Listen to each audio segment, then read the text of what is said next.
Really? What? That's how I drink. What's your problem?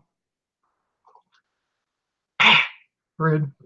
I think we would never get married if that was what you did. What is going on, everybody? Happy Easter. Woo, woo, woo. Happy Zombie Jesus Day.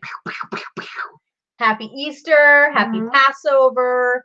Happy Sunday if you don't celebrate either. Yeah, you know, whatever. It is what it is. It's Easter Sunday. What's happening, everybody? So our show's a little later today because we had Easter dinner with friends had here. And we actually had we got to have a little competition, a little taste off, if you will, of corn. We should ask these guys. Let's get a little poll going. So it wasn't fresh corn, right? Because it's not quite in season yet. But it was our taste off was frozen corn, you know, little corn niblets versus canned corn. So niblets in a can. Which do you prefer? Canned corn? If you're going to eat not fresh, you know, corn on the cob from the farm, I get it. It's not super fresh here right yet. It's not quite in season. Summertime, corn on the cob, hands down. But yeah. Well, frozen versus canned. So I've always, for like Thanksgiving dinner, Christmas dinner, whatever, you always have like your mashed potatoes. And I've just always grown up having mashed potatoes and corn. And it's like one of those things I like to kind of mix it together. And so corn is like a must with mashed potatoes for me. And you didn't usually have it with your Thanksgiving dinners, right? No, I do. It's just not mandatory. Yeah, it's not mandatory. So since we've been together, it's like I want the corn. And she's been getting it the last couple of years, like in cans. And I'm like, a couple of years, always in cans. I understand that. I've only known you, darling, for a couple of years. Okay. So it is mandatory for me with the meal. And every time I try to convince her to get frozen, and she's like, ew, it's gross. Listen, canned corn is prepared a different way. They cook it first. It's done with, it's a heat process for like our Canadian friends. They heat it, they put it in the can. Frozen, it's fresh, it's frozen. And if you cook it right, it's fresh, it's crunchy. You don't boil it, because if you boil it, then it gets all mushy and gross. But if you take it, you saute it in a pan with butter, it's like crunchy, okay, so see, we've discussed this already because, see, my mother was a terrible cook. So I grew up eating frozen vegetables, and I don't know, she microwaved them. So they all just tasted limp and disgusting. That's the problem. So I don't care for frozen vegetables. I like fresh vegetables. And when I can't do fresh, pretty much the only vegetable I'll eat out of a can actually is corn. So creamed corn, oh no. No. Gross. Yeah. Creamed corn's nasty. See, but she takes canned corn and then she puts it in the microwave. I take frozen corn, I soak it in water a little bit to get all the frozen bits off of it, dry it all up, and then I saute it in a pan with butter, and it put a little bit of sugar on it, and then you put salt and pepper, and it's like crunchy and delicious. Just saying, guys. Just saying. Yeah, and see, Jennifer's like me. She has, I'll only eat Del Monte summer crisp corn. I'm only going to eat the green giant niblet corn out of a can. Yeah, so I don't know. Niblets. Anyway. So we had Easter lunch, and then we figured that other people would be doing Easter festivities, so we thought we would do the show later today. So you guys could join us at the end of your day. Absolutely. And then we decided, and then like we had my birthday party the other night. So as usual, Victoria overprepared and bought 5,000 things of beer and different drinks and stuff like that. And then she tried to pull the we have too much, we don't know where to put it, I'm gonna get rid of it. And I was like, no. So now we basically have to drink it all every day. Right? I know, more discussion of food, Lori says. Seriously, every time. This, apparently we're fat kids, we like to talk about food. I don't know what to say. Yeah. So anyway, we've got these, I don't know if you guys have ever had these hard seltzers, not necessarily just this brand. There's like Truly, there's the couple of different ones. The white, what's the white one that you think you always say? White Claw. We always call it White Clam. It's White Claw. For some reason, your brain turns the W upside down. So those of you that were on Instagram, there were some photos on Instagram, and there were actually some videos, but the videos, there's only one that is still there. Katie did all of her videos on the live stories, so they're gone. They were up for 24 hours if you caught them. They were pretty funny. So we had a full DJ and karaoke set up here at the house. It was super fun. It was really, really fun. We have friends that have a whole karaoke DJ set up, and they came and did this for Katie's birthday gratis. So it was very nice. Yeah, it was so fun. And you guys, so she tried to get Taco y Taco, my favorite taco place, to cater for my birthday. But it was like they had like a catering menu, but there was no way to order it online. And I think you called it at least once and got a hold of somebody, but it's like it was too loud. You couldn't understand what they were saying. It was just too hard. And so you just like randomly Googled some company and you were like, I hope it's good. But they had like a really clear menu on their website and you could just like order it. And seriously, I'm so used to that whole Amazon mentality, the eBay mentality. If I want to buy something, I want to buy it now. I don't want to have to put in 7 phone calls to wait for you to call me back to get pricing. If you're right, it's like, oh, you have to call to get an estimate. No, come on, your stuff. Yeah, your stuff needs to be like very easy to understand and comprehensive. I was able to figure out what I wanted and book everything. And it was shockingly inexpensive. And basically, it was this guy who owned the business, and he had somebody helping him. They came, 15 minutes before, food time. They set up. They had like their little warmers. They heated up the tortillas right there. Mm-hmm. It all was delicious. And like, it rivaled Taco y Taco in flavor. Like if they had like an actual restaurant, I would want to go there every once in a while to like kind of go back. They were so very personable, nice people. They set up. They broke down. They leave you all the leftovers and little things that are ready to put in your refrigerator, and they were very reasonably priced. Had I cooked food for everybody for 30 people for her birthday, you would have spent 2 or 3 times as much. I would have spent way more than it cost me to actually have it be catered. So it was so I got tacos on my birthday. It was awesome. I highly recommend this company if you're in the Las Vegas area. But guys, one of the very best things that happened, so overall the party was just awesome, but one of the best things that happened is Dorothy, our friend Dorothy, who lives here, of course, she showed up with her husband Rob, but she got to the party. And there she had a plus two. She had Rob, and there was a little surprise. She had a little extra. Kara Cooper. Now, if you guys watch the show live regularly, if you're not already part of our Stranger Friends family, or maybe you've been to Open or something, you'll know Kara Cooper. She's in the chat a lot. She's from Florida. Now, I think she should have just told me that she came just for my birthday, because I would have been like, you would have totally eaten it. I would have just loved it. But she actually came all the way from Florida just to help Dorothy get, she's here for like a week at least. Yeah, she leaves the 29th. Yeah, so she's here. So she's here for like a week and a half. Almost 2 weeks. To help Dorothy get finished up with the hoarder house. So, which I think is awesome. And the bonus. And they're doing great, because if you follow Dorothy, or if you're friends with Dorothy on Facebook, you'll see she's been posting. They're trying to sell off the furniture in the house right now, and she's posting pieces of the furniture which were absolutely covered and buried in everything last week. And the rooms with the furniture are clean and clear already. So it's crazy. Hold on a second. There's something going on over here. There's something coming in the mail from Amanda. Amanda from Clark West Trading, who already has gone above and beyond. I mean, she's one that got us the awesome cat art in the background. Apparently, there's something. The doorbell's gonna ring, because if it's Amazon, they will bang on the door like SWAT around here. Yeah. So apparently, they don't just leave stuff at the door. Are you gonna be okay going downstairs, or do you need me to I will manage. Try not to trip over my stuff I have over here. All right, because you had a hard time getting the mail last time. See, Cheryl said she knew she was coming, so they were able to keep it quiet from us. We did not know Kara was coming. Yeah, we didn't know. It was awesome. It was a great surprise. So she came and was able to join in the festivities and have fun. Anyway, the party was a great time. So if you get to see any of the clothing, the outfits, Greg DuPage Picker asked, did I poke anybody out with my shoulder pads? Those were some serious. They were pretty amazing. Some serious poofy shoulder pads. Yeah. So we had an awesome time. We were up super late for us, because we're old ladies. We were up till like 2 a.m. I drank a lot of beer. I was a little hungover the next morning, but honestly, I think I drank so much water the day before in preparation that I felt, for one thing, I only slept like 4 hours, because I just, when you're like, you go to bed like a little intoxicated, you just don't sleep very well. I slept for like 4 hours, and then I couldn't get back to sleep. And so we were pretty hungover yesterday.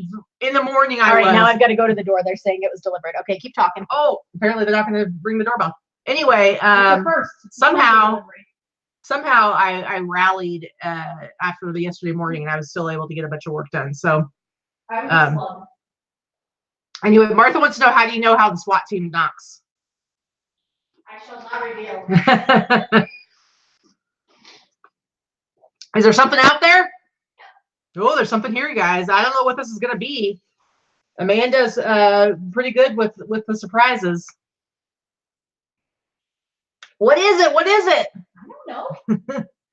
All right, guys, we're gonna get we'll check this out right now, and then we're gonna get started on our regular show. Sorry, we're kind of yakking it up, but all right, what is it? What is it? Wow, Sunday holiday delivery, crazy know, right? first world problems, guys. All right, here we go. Here we go. Here we go. What is this? Say it with socks. Oh boy. Oh boy. Uh-oh. These look like the socks that I got you for Christmas. Oh boy. Oh. They're not the socks I got. They're not. They're not. The ones that had your face on them? Yeah. That would have been pretty great. You guys, I just want to say I love that we live in a world where on a Sunday, on a holiday, you can get socks delivered. You can still get taco socks delivered, okay? Because that's what's most important. All right? No, she doesn't have these. Actually, I do have a pair of these. That's right, you do. I do. But you know what? It doesn't matter. But you know what? That's okay because I wear them every week, and now I'm gonna have 2 days I can wear them. So well, they're actually they like won't my wear favorite out as fast. Exactly. And I love these because see how it says, if you can read this, bring me some tacos. It's like kind of grippies on there, and I'm really old now, and I need this so that I don't need the slip. grippies so you don't slip and fall. So and hurt yourself on the hardwood floors. There you go. Oh, there's no. Oh no. Where'd you put the? I just gave it to you. Package. Okay, didn't I? Wait. How far did you throw it? Dear Lord. Apparently far. Yeah. I'm gonna need tacos like every day. Let me see.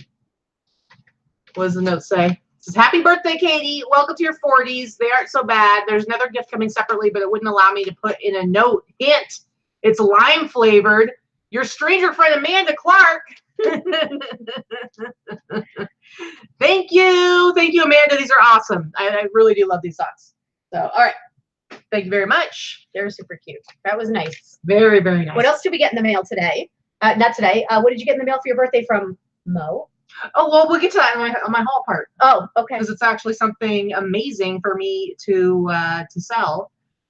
So that we'll get to that in the haul part. But let me tell you something, guys. When you're a reseller, getting something really, really cool to sell is one of the best presents ever. I know. It's like, in my opinion, it's like when somebody comes and brings you a bunch of boxes.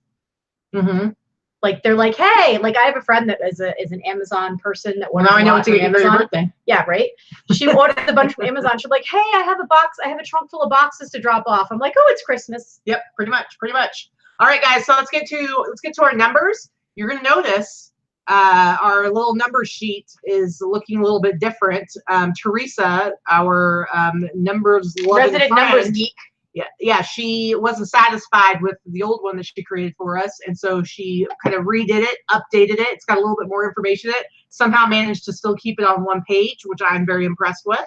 We have an upgraded numbers sheet. Yep, upgraded number sheet. Just a little bit more detailed. So if you wanted to like freeze the screen and rewatch this at some point, you'll be able to see all of our stuff. Yeah, well, and I'll be posting mine at least if I can remember to do it. I always forget on Instagram too. So do you want to go first? Do you want me to go first? I'll go first. All right, go for it. My week was okay. It wasn't it was good. It wasn't like out of this world fantastic. I think it was a little bit better than last week. Next week is going to be pretty slow. This week. Yeah, today is like, I don't know about the rest of you guys, but today is pretty dead. My eBay, I think I've had under $30 in sales today. I sold like one thing for like 28 something. About like 110, which is like the last 5 days have been pretty lackluster for me. So yeah. Allison, wow, that sounds awesome. Having a friend that sends you inventory to resell. I wish I had that. You don't need any help, Allison. Yeah. But Allison has sent us multiple boxes of inventory, so she knows what it's all about. Pretty much the best thing ever. Yeah. All right. So week ending as of yesterday. You mean like 420, man? Yes. 420, bro. 420, bro. All right. 51 eBay orders for Etsy for a total of 55. eBay was, I'm going to cover your eyeballs. eBay 1953, Etsy 377 for total sales for the week for 2,330. Shipping was $328.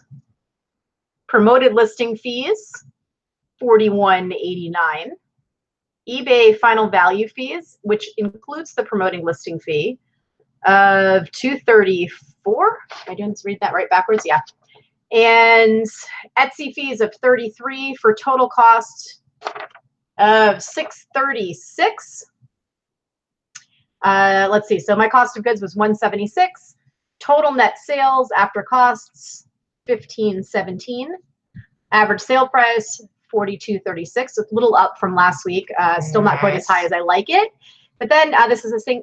One of the things that Teresa added was the net average sale price. So it's after all costs. So my net average sale price, my net profit is $27 and change. I think you might have double counted your promoted listing fees because this spreadsheet's a little bit different than the old one.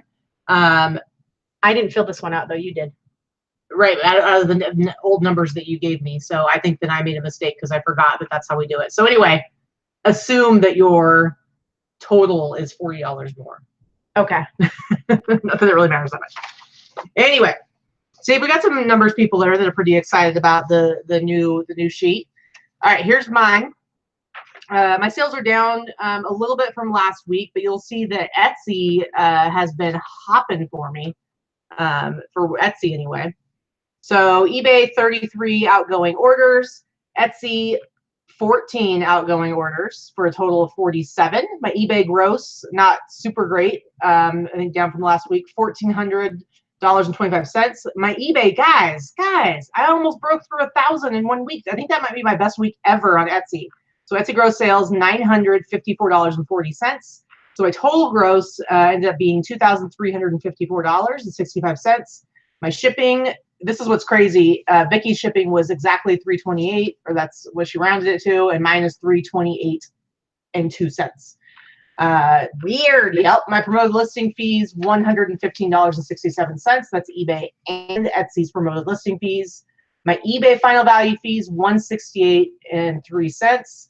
My Etsy fees, $85.32. And then my total costs brings my total costs to $697.04. Cost of goods, $273. I think your cost of goods yours were a lot lower than that. So my total net sales, $1,384.61. And my average sale price gross, just over $50. So I like to keep it at 50 or above if I can. And my net, $29.46, which I like to see that. It's interesting because my gross is like $700 lower than it was last week, but my net's like $300 lower. So it's not too bad. It's different every week. I wanted to give just one little update. A lot of people saw all the dolls that I had purchased and listed. And I got them all listed, and they went through at least one round of 1 week of listings at this point. I did throw most of them up in auction. So I just wanted to show a little bit, or just tell a little bit of figures on the dolls. So there were 40 dolls. And in week 1, I sold 8 of them for a total of $537. Wow. So my initial investment was $100 on all the dolls. That's crazy. So that means I already made a profit week 1 and have 30 more to go. Yep, everything else is gravy. And then, Teresa's talking about my costs are averaging about 25-30% of sales. It's a nice spot. Right. Yeah, and including shipping. And then, guys, so last week I had done this. I thought I would do it again because I've noticed the last couple of weeks, like my international sales have been going crazy. This week, my international sales, both on eBay and Etsy, the gross number was over $700, $722.24, all from international sales. And what's really crazy, I haven't been keeping track like you do. I've only been doing it the last couple of weeks because it's been so high. So I've been averaging like about 20% of my sales being international, like in the last year. And last week it was like 26 or 27. This week it's just over 30% was international. And the reason I've been saying this is because, like, if you look at like my sales numbers, like 30% of them are international. Yeah, I'm only 15% international. And I think that in part of those really high numbers, it has to do with the fact that I'm shipping directly myself internationally. That's what we keep on telling people, like, you should be shipping yourself internationally. Stop with the GSP, please. Yeah, seriously. Such a waste of time, money, and losing profit. Pirate ship, simple export rate, anything 4 pounds or under, you're getting huge discounts with what people pay, what buyers pay for the shipping. You can include insurance if that makes you feel better about it. It makes you less worried, and you're still going to be making more money. You're going to get higher sales. I ship stuff internationally, like Australia, it's off the hook. I don't know what's happening there. so many. I ship several a week for sure. Australia has been like huge for me lately. Like they are huge. And I would say about 40% of my Etsy sales are international. So only 15% on eBay, but about 40% on Etsy. I see that we got some the dog house is in the house. What? Yep, we've got Craig and Rick. Awesome. Or maybe just Craig. I'm not sure. I don't know. Welcome, guys. Welcome, guys. So I'm just doing what I can to try to like get people to let go of their fears. And really understand that it's not as scary as it seems. And again, you can insure everything, at least for a while, till you can like figure out that it's really not that scary. Because I make more on every single sale. And my average sale price for international orders is higher than my regular one. So, it's correct. Rick is making pie. All right. And Big Drift Thrift, Allison was showing me some. She's been getting some awesome sales over on Etsy, so she's becoming an Etsy believer. Anyway, guys. All right, so let's get into the highlight of some of our solds from the week. So you can see some of the good things that we have. I think we've got a good variety of things this week. Yep. I had way more exciting stuff sell on Etsy this week. Like I was looking through. I didn't have any. I had a couple of decent sales. I mean, my numbers were good, but I had a lot of smalls, a lot of bread and butter this week. So it took me a bit to find anything super exciting. So yeah. Truth says Etsy isn't like the stuff I had to sell. You know, I find that it does really well with men's vintage. Obviously, that's all I sell when it comes to Etsy. Streetwear stuff is great, and you know what? I'm in a couple of streetwear groups, especially these younger guys who love their vintage streetwear. And I've seen a couple of threads pop up, people talking about international shipping, and it is crazy. It's almost unanimous that people in that community do not want to ship internationally, and I'm like, well, I guess that's more buyers for me as far as all those international sales. We had a quick question in the chat with Virginia. How long after you get started did you start selling regularly? So for me, I've been selling on eBay for about 15 years, and I can honestly say that back then almost everything you threw up in auction sold. So it was a very different eBay than it is now. So for me to say it was a certain number of listings or not, it wasn't. I didn't have a store. They didn't have stores then. Everything was auction. So it was very, very different. It really does depend on what you sell. For me, I started about 3.5 years ago. So I'm a little bit more, my experience is a little bit more with the more current eBay. Now, when I started, I jumped right in. I had a limit of $10, a limit of 10 items a month that I could post. And in each month I would call in and get it increased. And so so the first 6 months, like I was a little bit restricted. But I went after it full time from day one. And I will say when I got to about 250 listings, and this was like listing almost every single day from the very beginning. When I got to about 250 listings, that was when I started seeing more regular, consistent. Like, you would, the couple days would go with no sale, but then a sale, and then a couple days would go with no sale and a sale, couple sales here or there. But it started coming more regularly. And then when I got to about 800 to 1,000, part of it was because it hit about October, I think was when I hit 1,000 listings. About 8 months in. It was like I was making a full-time income. So, but it had to do with being super, super consistent. And regardless of how many listings you have, being active, having stuff people want to buy, and consistently as much as you can every day, just continuing to build your business. Yeah. Jackie asks, have we ever made a video on how did you promoted listings? I feel like we've talked about it, but we haven't made a video. If you're in the Boss Facebook group, there's actually a thread that was just up this week that had a ton of information in it, and as well as a few different videos on promoted listings. So if you're in the group, definitely go in and just search promoted listings. It'll be the thread that the most recent thread had a lot of information in it. Yeah. I will say with Etsy, it took a lot longer for those regular sales to start. I'm still not seeing regular sales on Etsy. I have 1,000 listings on Etsy right now. And I get a handful a week, as you saw, 3 to 5 a week. But I'm okay with that. It's easy, second income, second platform. Yeah. All right. So let me go back to the screen share here and we'll look at these sales. All right. First one's you. All right, so this little dude, I don't know if I showed him in a haul or not, but I've only had him for a few weeks. He sold in 25% off sale for $52 and change. And I paid about $4 for him. He was in like the stuffed animal section, just new old stock. He's still on his packaging. The packaging is not 100%, which I note in the listing, of course.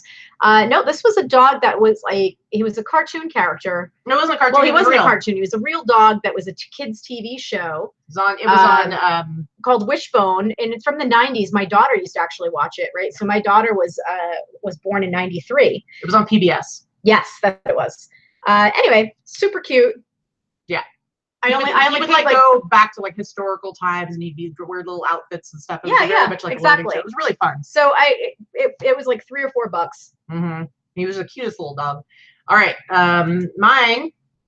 So I'm pretty sure I showed this in a haul video maybe a couple weeks ago. I think this was last week. Or maybe last week. This Houston Astros kind of t-shirt jersey, and it's really cool. I think I got it at Buffalo Exchange. And it was dead stock, still had the tags on it and everything. Just this really cool kind of t-shirt jersey type thing. And I listed it high, and you know what? It was listed for like less than a week, I think, and I sold it for my full sale price, $97.99. No, I did not. They offered me $90. And guys, any of you guys that use Best Offer, when you get one of those offers where it's like, oh, you have it listed for $97.99. How would you like $90? Like you cannot like accept that offer fast enough. I love it when people seriously give you an offer that's so close to your listed price. You're like, yes. Anna asks, what is the Facebook group called? If you look below this show on all the different things we have listed, we have the link to the Facebook group. It is the Boss Facebook group, but it's listed below. There's a link for it. Yep. Just ask to join and we'll add you. Absolutely. All right. So next one for you. Oh okay. Boy, here we go. I don't know. Angie's not in the chat, but here we go. There's another vintage tooth rattler, teeth rattler, as she calls it. Only one tooth? I don't know. Maybe they only have, maybe the person that bought it only has one tooth. Oh boy. So this sold for the price that you see there, $59.96, but it shipped internationally. Yeah. So people in Australia also like to have their teeth rattled. Oh boy. It's universal. Apparently, do not sleep on these vintage massage wands. If they plug in, they are going to sell for good money. Now, for anybody who's in Australia, and maybe Linda will have to answer. Not in the bathtub, Sonny. Sonny, no, you'd electrocute yourself for crying out loud. Jesus. Don't do it. Not in the bathtub. So our stranger friend Linda down in Australia, maybe she answers. I don't know. She'll probably like watch it on the replay. I don't know. I've never been to Australia. Do they have the same outlets as we do? Probably, right? Well, I'm sure there's a conversion outlet. Well, that's where I was going with this. I know. See, that's what Cheryl just asked. Does the blood work in Australia? That's what I want to know, because I like thinking that somebody in Australia is getting their teeth rattler and they got to plug it into their little converter. Hey, I don't know.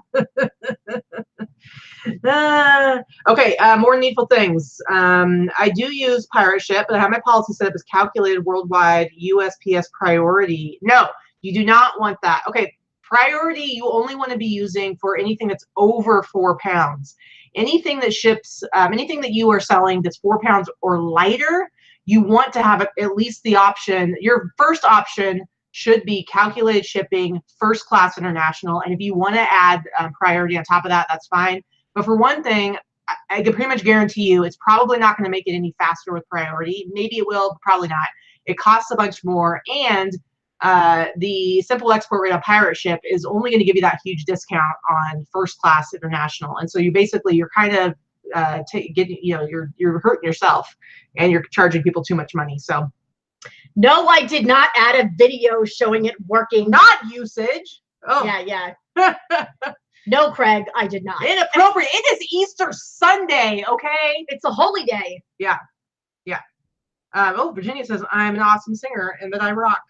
Thank you very much. Listen, you missed my young MC. I don't know. Oh yeah, she busted out, bust a move like nobody's business.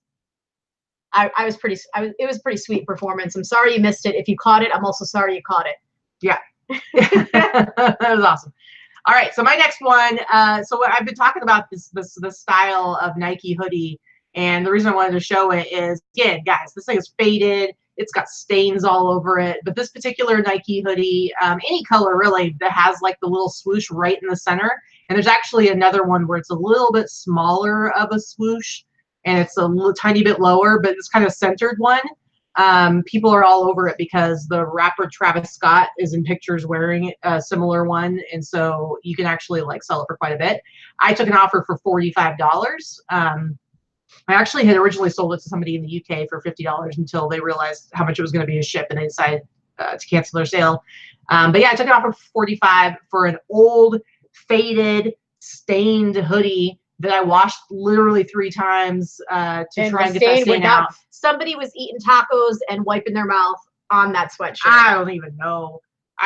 Guys, but Amanda says "Bust Move" was our wedding song. Oh my god, that's hysterical. Nice. So Katie videotaped it, but she didn't save it. She put it up on Instagram. It's not that I didn't save it. It was in the stories. She did it live. It's only there for 24 hours. I did it live, and so I shared it, but it disappears after 24 hours. So that's the way it works. See, Greg must have seen it because she was doing a Running Man while I was rapping.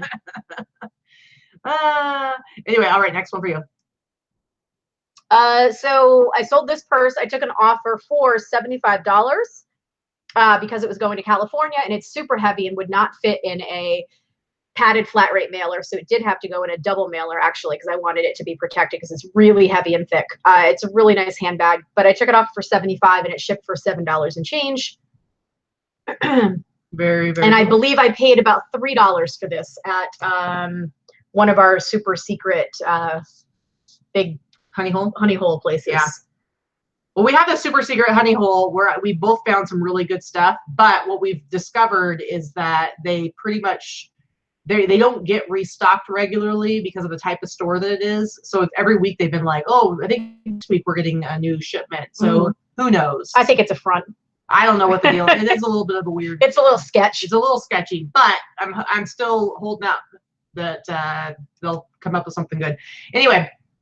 All right, this Alice in Chains t-shirt. This is actually the second time I've sold this shirt, but it's a 2004 version of this shirt. And originally I sold it to, I don't remember what country it was. I sold it internationally for $50, shipped it. It went to them. They saw the fees they were going to have to pay, and they decided that they didn't have enough money to pay them. And so they basically refused the package. I talked to them and said, yeah, I'll refund you when it comes back to me. And so it came back to me. But here's the thing, guys. When somebody doesn't want to pay the customs fees and the item comes back to you, you only have to refund them for the cost of the item. You do not have to refund them the shipping. You actually don't have to refund them at all. Technically, you don't have to refund them at all. If once it's out of your hands, if they refuse shipment, they refuse protection. Yes. Technically, they lose buyer protection. Ethically, yes. You should probably refund the purchase price. Yeah. The way I do it is if something comes back to me and I never heard from the buyer, because usually it's like 3 months later. If I never heard from the buyer, I'm sorry, I don't refund them anything because I sit on it for a while and then I don't refund it. I don't. If they contact me, I will refund them, but only for the purchase price, and I do not refund that initial shipping. So I didn't lose any money at all on this. Relisted it and sold it again, this time to somebody in Australia for $55. I accepted a $55 offer, so I actually made a little bit more on it, and then used the pirate ship simple export rate and sent that out to them. So it was a good sale. And again, the buyer's mom saw it and made them return it, Sonny says. Could be. Yeah, possibly. Anyway. So I did show this in one of our haul videos. I had picked up 4 different pinup couture dresses. This one I did take an offer on, and I sold it for $85. This is the one that I paid $18 for. So I did pay up a little bit, but I took an offer and sold it for $85. This did fit into a padded flat rate mailer, so that was a pretty easy shipment. And I've already received positive feedback on it. It's an awesome dress. Cute. Yeah, it's cute.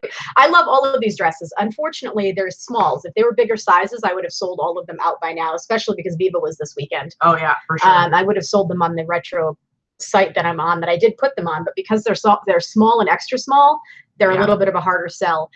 Big girls or curvy girls like me love the pinup style because it's very forgiving and made for a womanly shape. It's flattering for a super curvy body. Yeah, so there are a lot of bigger girls that love these dresses, myself being one of them. And so the smaller ones they'll sell, but they say they take a little bit longer. Jen said that the dress is not vintage; it's retro style. So Pinup Girl Couture is a clothing line that makes pinup style clothing. Yeah. Jen said that she got a $100 offer on the Johnny Blaze jacket last night, and then got a message that said, "Mistake offer, G. I'll be back though, bruh." Nice. That's funny. Okay, next one for me is, I don't know if you guys pick up this kind of stuff. I actually like finding stuff that's like part of like a labor union or something like that. This is just a Dickies kind of canvasy jacket. It was relatively, it's only like a medium, not a super big jacket, but all embroidered. This is like all fully embroidered on the back. And it's just for like this local You didn't union. have this one listed very long either. I mean, it was probably up for a few weeks, but yeah, I don't think it was up for a month. So it's not vintage. It's got like this, you know, super specific stuff embroidered all over it. I don't even know what the SNLECET. Probably electrical something. Yeah, but it's like some sort of well, not technically an acronym. It's just an initialism, I think is what they call it. Anyway, for Las Vegas, but guess what? Sold it to somebody in Australia. They paid $55.99, the full sale price, plus $24.50 shipping at least, right? I think it was I think it was over £2, so even more like than 35 or $36 shipping then. Absolutely. Yeah. So that was an awesome. I was super excited to get that sale. Again, guys, do your own international shipping. Diana, do you find union stuff sells no matter the union? I do. I think Katie does too. A lot of vintage or vintage-y looking union stuff. I mean, I don't know that it really necessarily matters what the union is, because I highly doubt that this buyer is a member of this union because they're in Australia. Right, so exactly. Really, I don't know if they have unions in Australia. It looks like the picture of some sort of construction union? I don't know. No, I don't think so. Anyway, Jen, yes, I am familiar with Ferga dolls. What's your question, hon? Ferga are Italian dolls. They're disco dolls. They look like they have dark makeup on. They're generally from the 50s and 60s, more 60s than 50s. They're made in Italy. Interesting. I'm trying to think of what else I could say about them. They look like they have makeup on. They look like they're known for the go-go dolls. Ooh, go-go dolls. They look like go-go dancers. All right, next one for you, creepy dolls. So this was, speaking of dolls, this was my favorite from my doll lot, and this is the one that sold for the most money. I actually had this going. It had 48 watchers. And as you can see, it had 14 bids. It sold for $239.50. I paid about $2 for it because I'm averaging about $2 a piece for these dolls. This one is the newest out of all the dolls that I purchased because it's from the 80s, and most of the dolls were from the 30s and 40s and 50s. So it was pretty cool. It sold for $239.50. Paid $2. Nice. It's really cool. That's awesome. Patricia, didn't you do a video on setting up international and how to offer it? Yeah, I did. I totally showed. So it's a boss up and list video. So if you go to just a regular channel page and look at the listing of all the videos, click on like the videos tab and do a search and just search international, you'll see it. But it was a boss up and list show, and I showed how to set up your business policies so that because I offer free domestic shipping, and then I charge the buyer shipping internationally. And so I show exactly how to set that up in your shipping policies so that you don't have to worry that you're going to end up having free international shipping. So it just doesn't work that way. And speaking of dolls, real quickly, dolls are definitely something that I know a lot about. I used to specialize in dolls and sold a lot of dolls back when I lived in the Northeast. I came across them a lot. But speaking of dolls, we have Craig in the chat. Two Dogs Digs. I know Barbie and I know vintage Barbie well, but I know drop in the bucket compared to what he knows. He is the official Barbie expert. Awesome. And if you ever have any Barbie questions, he is the person that you want to hit up. Yeah, for sure. And I mean good vintage Barbie, not the newer Barbie that is kind of worthless. Absolutely. Okay, next one for me. Now I'm going to get into some of my Etsy sales because I think I had sales on Etsy that were way more fun. First of all, guys, my Jesus Messiah t-shirt. It is Easter Sunday. We're talking about Jesus, okay? I mean, he's the dude who like died, came back to life like a Jesus zombie. The original zombie. The original OG zombie. Original gangsta zombie. Okay. Let me tell you, this t-shirt right here, I had it listed less than a week. When I bought this, Vicky was like, really? Come on. And because it's like so faded, so worn out. I mean, it's got, look at that. It's got holes in it.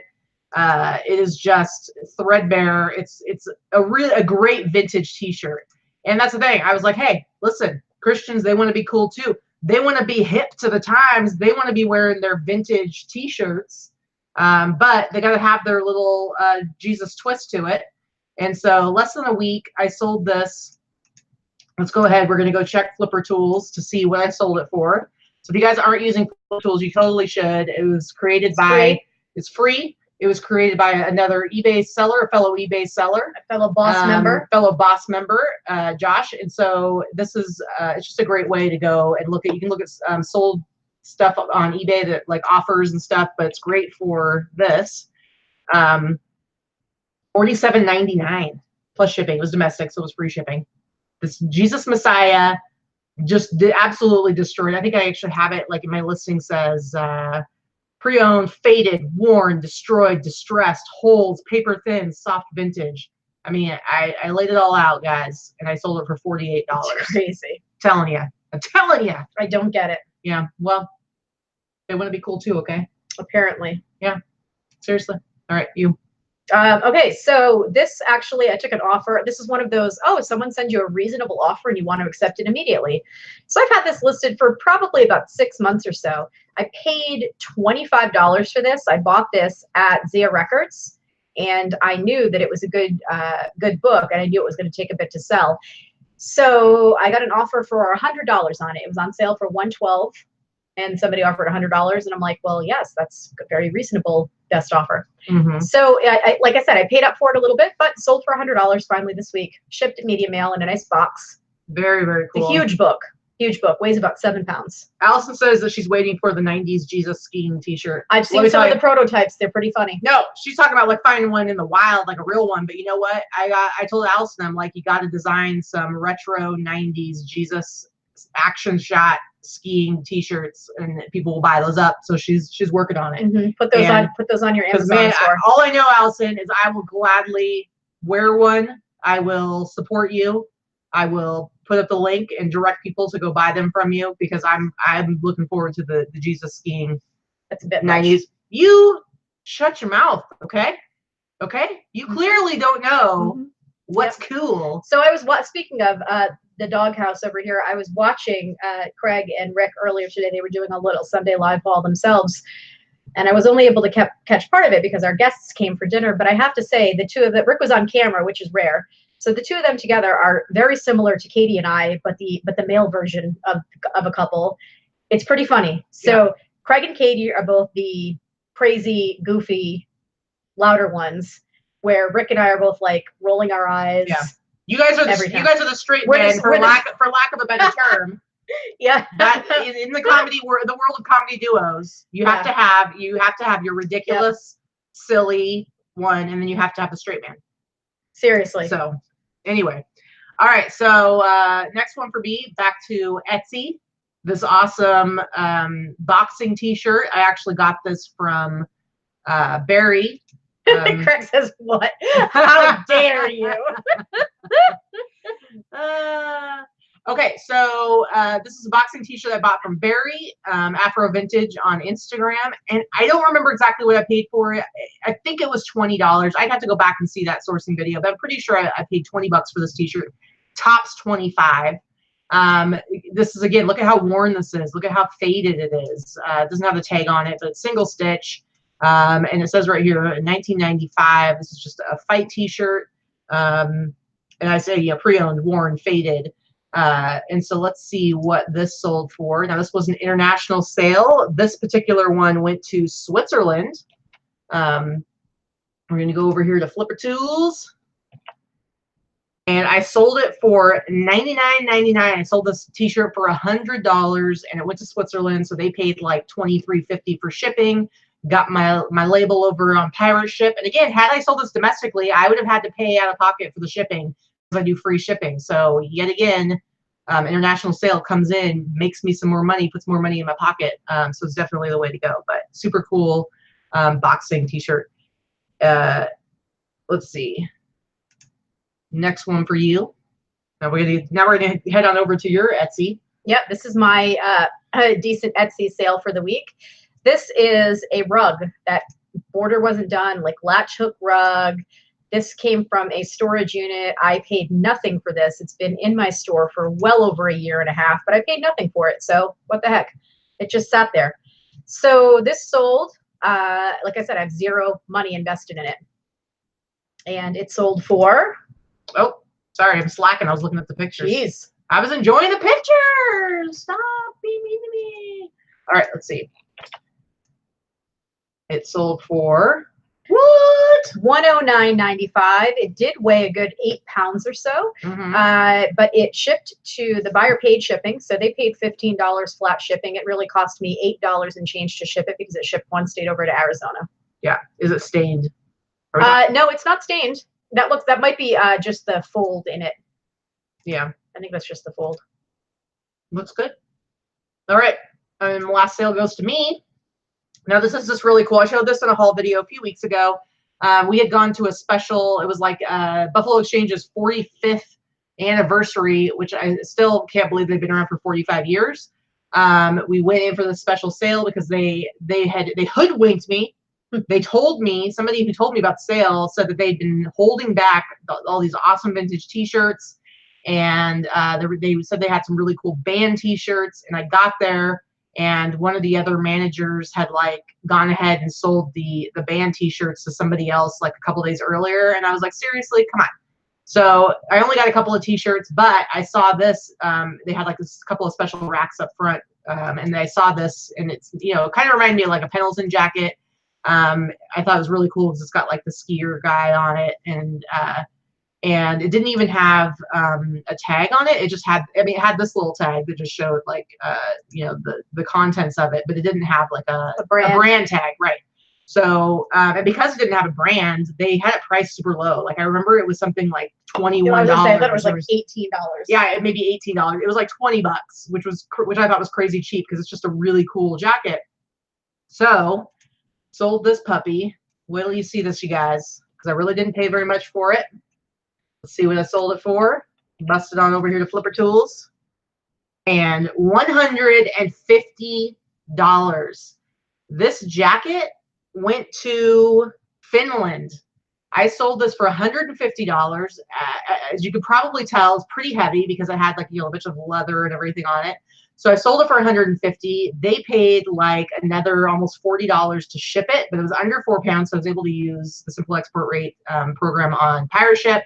But such an awesome sale to go all the way to Finland. So it made me feel a lot better about the old bait and switch and enticing me to come in on a different day, on a Saturday, no less. And, but I came out on top, guys. So there. All right. That's it for, we'll go back to a screen share in a little bit because you got something cool to share that we couldn't carry up here. But anyway, guys. Time for the haul. That's what we got for our sales for the last week. Let's see what's going on. Oh, Amanda says we did our first sourcing at Plato's Closet yesterday. Found a few things. Yeah, I've only been, I don't even know. I never find anything at Plato's Closet. It's all like Abercrombie and crap like that. Yeah. H&M. I don't know. There must be a Plato's Closet here in Vegas. Mid-level teenage mall brands that don't sell. That's all we have at ours here. I haven't been to the one here. The one I went to in Salem in Oregon. The only thing that was really worth looking at there was the shoes. So, but they just don't really have vintage. Like they don't really, it's like the people who buy there aren't really interested in vintage, I guess, or something, or people just don't bring it to them because everything was like printed tags and just like mediocre mid-level stuff. So, meh. And for the price, meh. Speaking of shoes. Yeah, you got some shoes? I think that's what I'm going to show first is a cluster of shoes. All right, cool. All right. Oh, Cheryl's excited. She's wahooing. Wahoo! She's wahooing all the way from Florida. So a few of these, I don't know what I paid for them. So we had our buddy Casey, Rockstar Flipper, referred a local seller to us here in Vegas, and she's been over twice now to the house, and I'm sure she's going to make a few more trips. She doesn't sell clothing and doesn't really like to sell on eBay, so she has a whole bunch of stuff that she's trying to get rid of. So we've been doing some business with her. Yeah. And Katie, I was busy getting the house ready for her party on Friday. So Katie actually bought a few things from her for me to resell. So we don't even know how much I paid for them yet. $5 a piece. She hasn't billed me yet. $5 a piece. Real quick, Key Lime Kisses wants to know, does international shipping help when U.S. summer slowdown happens? Does it help pick up the slack? That's the thing. Okay, so I have it can't hurt. I have my whole philosophy of remove all obstacles. And so to me, I want to check every single box I possibly can and make it as easy as possible for the maximum number of people to give me their money for my stuff.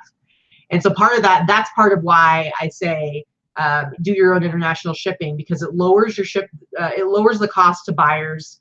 So it makes it more likely that they're going to want to buy from you. It also means that, so you're probably going to get more sales if you do it yourself as opposed to using global shipping program, but also you're going to make more per item, because like for me, I sell everything with free shipping domestically, but the buyers pay for the shipping. If I was using global shipping program, because I do free shipping domestically, it would still be free. I'd still have to pay for shipping because I'm only shipping to Kentucky.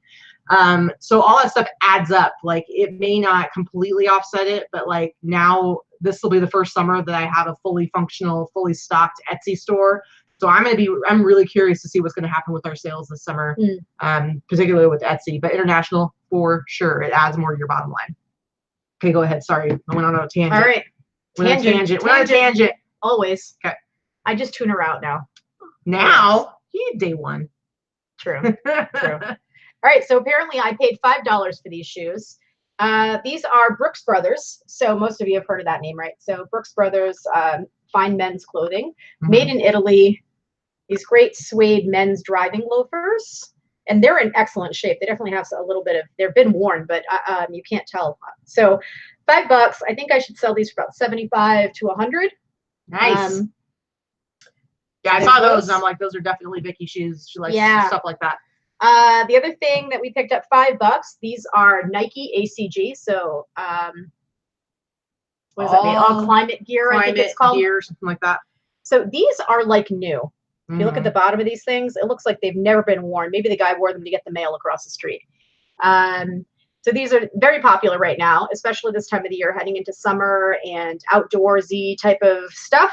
So these sell for about $40 to $50 in this condition. Nice. They were $5.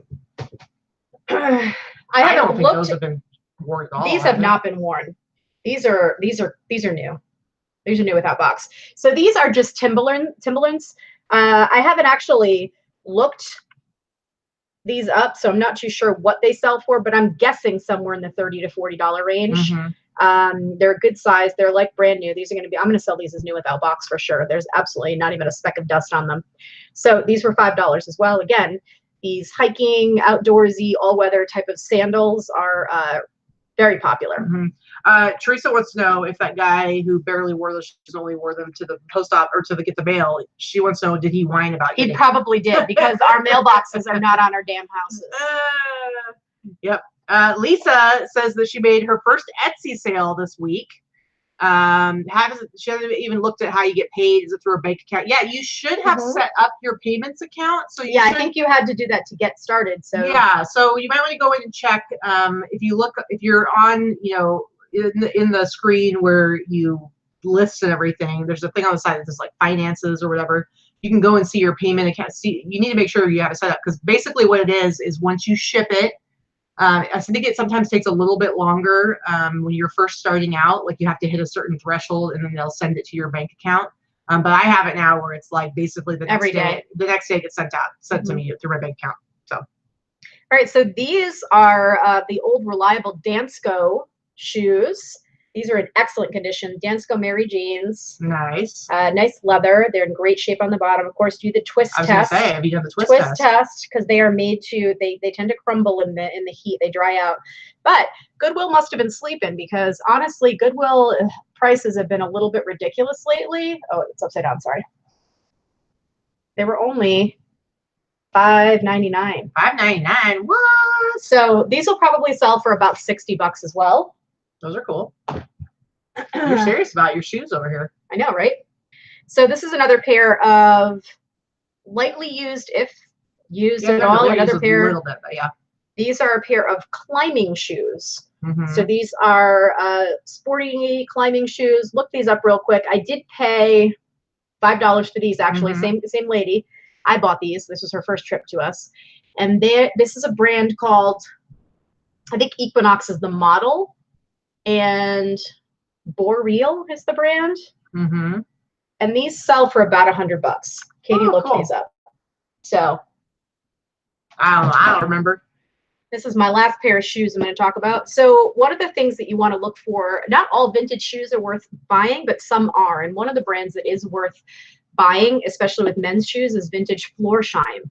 So they're the men's dress shoes, but the vintage ones sell really well. They have the, the cap toe, or the wingtips. They're made really, really well, and they have great sturdy leather soles. But the other ones that are real good, these are called beetle boots. I was going to say. These are Florsheim vintage 70s beetle boots. They're awesome. Because the Beatles used to wear shoes like this. So that's what the style became known as. So I paid $5 for these at a garage sale this weekend, and these will sell for at least $50, maybe more. I haven't looked them up recently, but they're always a solid seller.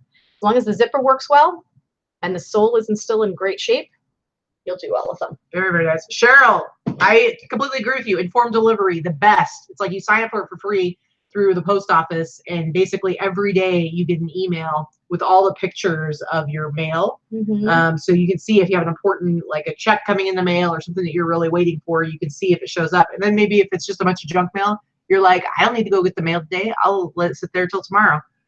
So it's great. Jackie says, I have so many shirts to list, but I hate listing clothing with all the measurements and stuff. I know once I start, it won't be bad, but it's that first step I just can't make myself take. You know what? Funny. Say that 3 times and Michael Keaton appears. Beetle shoes, Beetle shoes, Beetle shoes. That's good. You know, it's funny though, I started out doing hard goods, and I actually way prefer clothing because I have, again, as my Canadian friends say, a process. I have a process. You know, so to me, it's actually, I think it's easier and faster doing clothing because the picture process is the same every time. The way I do it is the same every time. The way I measure everything is the same every time. Whereas when you're doing hard goods, every listing is different. Yeah. Everything is different. It takes a lot longer. You have to switch up modes constantly when you're doing hard goods. So you got to change the camera. You got to change the light and the angle of the light, and you've got to, it's a pain every time for sure. All right, is it my turn? Then yes, it's your turn. And then you what? And then you've got to like clean stuff. You don't really have to clean clothing in the same way. Although she preps clothing far more than I do. Well, again, going back to my Canadian friends, my process, I have dialed in. And what's great about having a process, when you have a process, when you have a workflow that you figure out, you can take parts of it and re-examine it and tweak things to shorten your time up. And so whether you're doing like items or you do it in batches, you can find ways to change it up. And so I now do all of my clothing prep as a separate thing from my pictures. And it actually makes it easier because you know how people say like, oh, you buy something that needs to be mended or you buy something that needs to be washed, and then you end up just like not doing it because you don't ever get around to doing that. When you have like a flow, it makes all that stuff easy, fast, totally awesome. All right, so let me get to my stuff. Here is a real cool jacket. I like that one. That's cool. I picked this up from Buffalo Exchange. I've actually been, I did all my savers and everything. I've been buying a lot less from savers to flip. A lot of it's been going to Buffalo Exchange to trade in, to make a little bit more money and get credit there. So I've been a lot more picky at my savers and just getting like a couple of things here and there. And then I go to Buffalo Exchange. This week, I took about $50 worth of stuff to Buffalo Exchange, and I got $135 in credit. That's a good one. It was crazy. And so then a lot of my best pieces are coming from Buffalo Exchange. But this, Jackie, I've been doing it for 15 years. I'm still trying to find my flow. Don't worry about it. I'm always, I've been doing it for 3.5 years, and like just a couple weeks ago, I tweaked something that cut my my clothing prep down like by a lot. So anyway, so this is, I call this like it's like a windbreaker, but it's like a coach style. Like your football coach would wear this back in like the 70s and 80s. Coach jacket. Coach jacket. It does actually have a lining. Sometimes they don't have a lining, but the back is awesome. It's the Reno Air Races 1989 National Championship. So it's just a really cool. I love the graphic on the back, and I don't even know what this is. It's got like texture to the like puffy paint texture. Yeah, that's really, really cool. I think it's an awesome graphic, and I love it. I think I paid, it was less than $20. And again, I traded in for credit, so really I brought my cost down quite a bit from that. But just a super cool jacket. And what do you have it listed for? I haven't listed it yet, but I just did all my pictures yesterday. So I'll probably list it. I don't know. I might try to get like $70 out of it. It's a really 100. Yeah, maybe 100. We'll see. I'll have to do maybe I'll do a little bit of research, but super cool. Next jacket, this I actually did get from Savers. Some of the coolest stuff I grabbed from Savers comes out on the go out rack right when they're bringing it out because nobody else has been able to grab it yet. The thrift stores have been kind of packed with the young kids looking for the cool stuff. So sometimes you got to swoop in. The streetwear youngins. Yep. So this is just a really cool satin bomber jacket, vintage satin bomber jacket. And then on the back, Wyoming, all stitched and beautiful. I don't know if I haven't done any research yet. It might be a sports team because of the colors. I don't know what colleges they have there or what it is. Maybe somebody out there can tell me. I don't know. I'm not super familiar with Wyoming, or maybe it's just somebody who's just really into the state of Wyoming. So Wyoming sports teams. I'll Google that for you. Yeah, brown and yellow. Anyway, but I love the style with the stitching on the back, so it's a really cool jacket. So depending on what it is, at the very least, I should be able to get at least $50-$60 for it. Because I like to price them high, but guys, I like to price them high. Probably University of Wyoming is brown and gold. All right, cool. Then we're gonna go with so that's probably what it is. Very cool. All right, guys. You know how I love me my Star Trek 4, The Voyage Home. Star Trek 4, my favorite Star Trek movie. Set in the 1980s. She made me watch a full half an hour of it. I just want you to know. You're gonna finish it. I've let you take a few days off. We got almost halfway through it. Set in the 1980s, San Francisco, and humpback whales. And I feel like baby Jesus was like, it's almost Easter, and I think I want to give you a little gift. So I went to Buffalo Exchange, and again, heavens opened up. The light came down. The angels started singing, and they showed me this. Look at this amazing San Francisco sweatshirt. It's in beautiful, beautiful condition, because I didn't even know this when I bought it, and I was like getting ready to put it on the mannequin, and I'm like, what is this right here in the sleeve? What? Dead stock, new as tags. Anyway, it's really cool. Because it's like fugly, and nobody wanted to wear it then, and nobody wants to wear it now. Watch me sell this for $70. Just watch me. This one, I don't know why she keeps doubting me. And you know what? We're going to take this back to Easter Sunday. Doubting Thomasina over here doesn't believe in me, doesn't believe in what I can do. And I don't know why, because time and time again, I show her. Like, what's up with that? Anyway, guys, Robert Lynn Nelson is an artist. This started as a painting, and then they turned it into a sweatshirt of his painting. And I think it is super amazing. I think it's really cool. It's got the humpback whale. I should consider myself lucky that she doesn't wear this shit out in public with me. So I mean, there's at least that. Yeah. Watch, guys. $70. Watch. Probably on Etsy. I'm going to kick it back to you. But I wanted to point out, guys, and I think that this was a calculated move on this one's part over here. She did not show in her sales highlights. I don't know if it was this last week or the week before. It was this week, but I didn't have it. I didn't have it queued up. You guys. I'll get it right now. Guys, did any of you watch the sourcing video where I grabbed a cheerleading sweater, a vintage cheerleading sweater, and I said, you should buy this? And she said, no, too small. And I once again accused her of being a sizist. Not even an accusation. It's a fact. Okay. She's a sizist. The last time she was a sizist and turned down a vintage Lee denim jacket, I turned around and sold it for $1 bazillion, otherwise known as 150.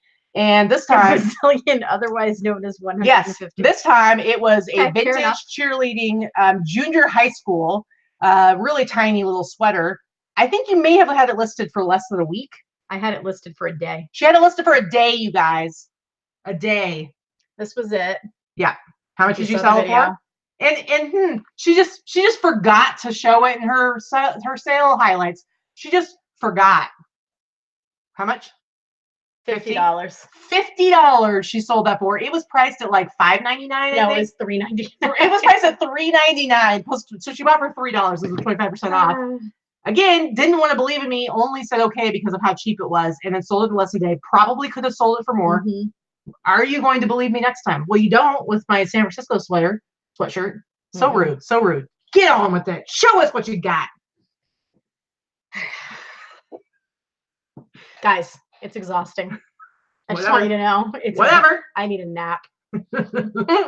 So I did get a couple of board games. So I'll just show a couple of them. Again, I do talk about the board games. I don't usually source and sell them for under $30 a piece, but usually they're so cheap I can't really pass them up. I do only sell them when they're completed. I don't sell out in pieces and parts. I know a lot of people do that, and there is money in that. I just don't really like to deal with 5 and 10 and $15 items. So I don't do that a lot. If it's not complete, I usually leave a buck or two invested in it. I usually throw them away. Unless it's a really good one and I'm able to purchase the parts for it elsewhere from another seller to make it complete and it's worth it. I have done that too. So this one I paid $2 for this. This is one to keep an eye out for. It's a vintage pizza party game. I think it's 80s, might be early 90s. Making, matching, switching, snatching your piece of the pie game. This one sells for $40 to $50 all day long. It's small, it's lightweight, it's easy to ship. You can ship this in a poly bag unless you're trying to sell it for a collectible for the box, which this isn't. It's not in great shape anyway. Wrap it in a little bubble wrap and you can ship this using pirate ship because this does fit in pirate ship dimensions and you can ship it in a poly bag. Isn't there somebody who, I don't remember who it was, somebody posted like pictures or something that they regularly sell, like kind of like a lot of board games and some of the more common vintage ones, he has like extras of the pieces.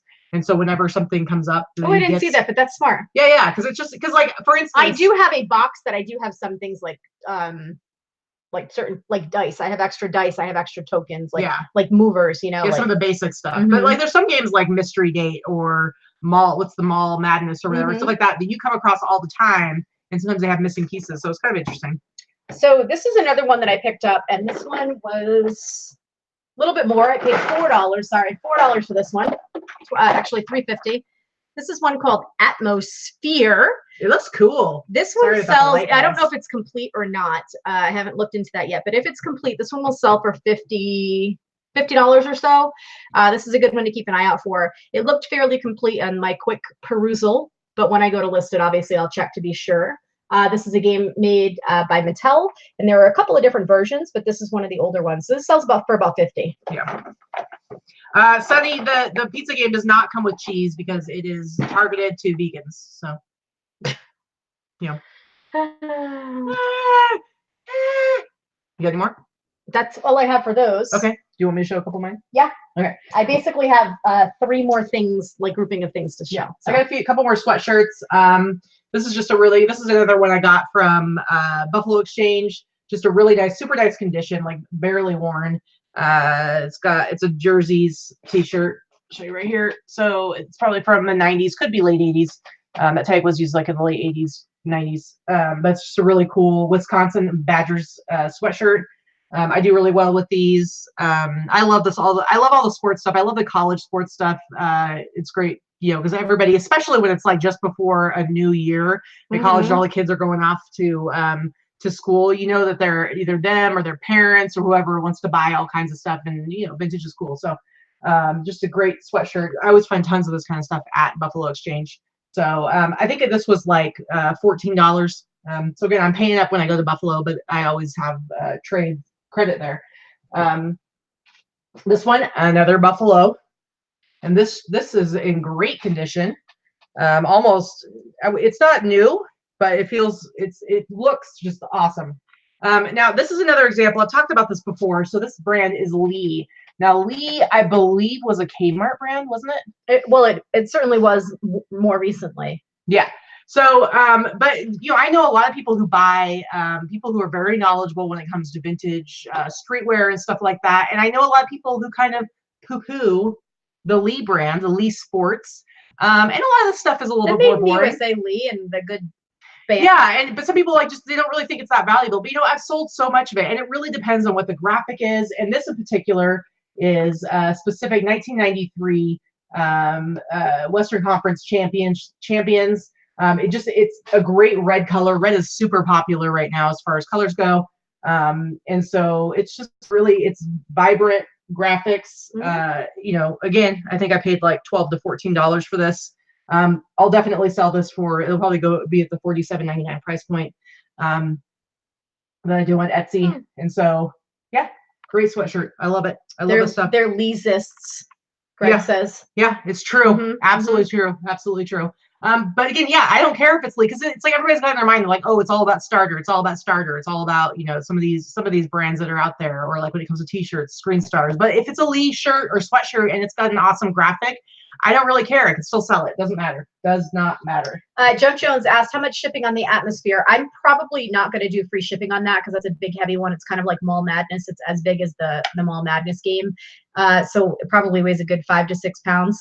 I will probably put a flat rate shipping fee of $14.95, knowing that I'll pay a little bit more than that or a little bit less depending on what part of the country it goes to. So I'm going to charge shipping on that one. Yeah. Okay, I just got a couple real quick before I kick it back to you. This was another bulk buy that I did through a vintage streetwear group that I'm in. I haven't bought from this guy before, but he had some cool stuff for a good price. And so one of the things I got was this vintage 90s Patagonia snap tee. Is that one that's camping? What is it called? It's called Cinchilla. Cinchilla. Yeah, Cinchilla. And so that's the word I was looking for. You sell those for $100. Yeah, this one I'll sell for. I mean, it's a little bit. It's a size small, so it might take a little bit longer to move. Sizist. I'm not a sizist. I'll get it no matter what. But I could easily sell this for $100. The snap tee. It's called snap tee. Is the stylus. This snap enclosure at the top. But I'll show you the tag. And see how it says Cinchilla. This is a really popular. I believe they still sell this size. Or not the size, this particular style, but it's super popular. So, and then one more real quick. We have about 135 people watching now. Usually around 200. I think we lost a little bit with our later in the day and holiday Sunday, but I'm really glad the people that are here watching, hanging out in the chat. Allison said, I found an authentic vintage Harley Davidson sweatshirt with a Lee tag. Very interesting. Super, super interesting. The Badger sweatshirt, let me look real quick. It threw it so far away. It is a 3XL. That's a good size. It's pretty big. Yeah. Okay, so this last one I have is a hoodie. This is not vintage. It's a faded hoodie, but it's not stained, but faded is in too. Santa Cruz, they call it Santa Cruz. You call it the red dot. Yep. Flamin' Dot usually. Flamin' Dot. This is it's a skater brand out of California. And this is just like the classic Flamin' Red Dot. And these sell. Easily $40. These just used. Sell. So if you can pick them up for a decent price. Anything Santa Cruz, it's a surf skate brand. It's anything Santa Cruz is popular. Yeah. So if you can get this for $5, like I'm gonna be able to sell it for $40, $50. It's a really nice size, nice big size. And it's just a really nice hoodie. So there you go. There you have it. All right. Go for it. Okay, so I picked these up at a garage sale and I paid $3 a piece for these. And some of them are worth some decent money. I haven't looked them all up, but I'm not usually one that goes for jerseys. But I do get them when they're well made and embroidered, and I don't really care about the teams or the person on the jersey. I'm not going to spend $15, $20 for them unless I really look it up, but $3 a piece, I knew I could make something on them, right? So this one's an old Athletics, so Oakland A's. And it is, well, it's a Major League Baseball. Anyway, this one is the one that's probably the most valuable. This could probably sell for about $75. Just an embroidered jersey. Mm-hmm. It's not even by a great brand. It's official licensed merchandise, but it's True Fan, so it's not like Reebok or Nike or anything like that. But the fact that it's the old Athletics logo is popular. Jen Lee says that she has vintage Guess embroidered t-shirts with screen star tags. Those are actually going to be bootlegs. And to be honest, they probably would sell as well. Bootlegs are somewhat popular within the streetwear community. It is iffy as far as the ethics and the legality of it. I don't think Guess goes after people that sell those, but it could get pulled on eBay. So you want to be super careful with those. You can try selling on Etsy. Just letting you know, if it doesn't have a Guess tag, it's definitely going to be a bootleg. But it is vintage. Mm-hmm. It's got the screen stars tag. It's going to be a vintage. It probably wouldn't get taken down on Etsy. It's not monitored in the same way. They don't have quite the same rules as eBay on certain things. Yeah. They kind of understand that vintage is a little bit more of a free for all. Those are like bootlegs are kind of still real popular, and once it's vintage, the trademark stuff starts getting a little bit iffy. Yeah. There is like a whole other market just for whole bootleg, subculture for bootleg vintage. So yeah. So Fatima asked, do you ever pick up Lafayette 148 plus size? I've never heard of that. I don't know what that is. So no, I can say I've never picked it up. I don't know. Let's see. What else do I have here? So I've got a vintage. It's huge. It's 4XL. Yowza. And it's a Nike extra long Shaquille O'Neal Lakers jersey. This is worth some good money as well. This one is probably a $50 or $60 jersey. There are some spots on it. I've got to treat and see if I can get them out, but they're pretty subtle. I would sell it even with them because they're not super noticeable. But this thing is like, it's huge. I think Shaquille himself could wear this. It's freaking huge. So I paid $3. Mindy Shelton says the first time catching live and just recently found us. Loves our content. Welcome, Mindy. Thanks, nice Mindy. To see thanks you for watching. This isn't a sports team or anything. This is just a vintage Disneyland All-Stars Mickey Mouse jersey. I think it's super cute. Again, $3. I will probably sell this one for about 40 or 50 bucks. Yeah. Jen says that she's seen Gucci listed on Etsy with replica and the actual title is not allowed on Etsy. I don't know if it's allowed. I know it's not, technically it's not allowed on eBay.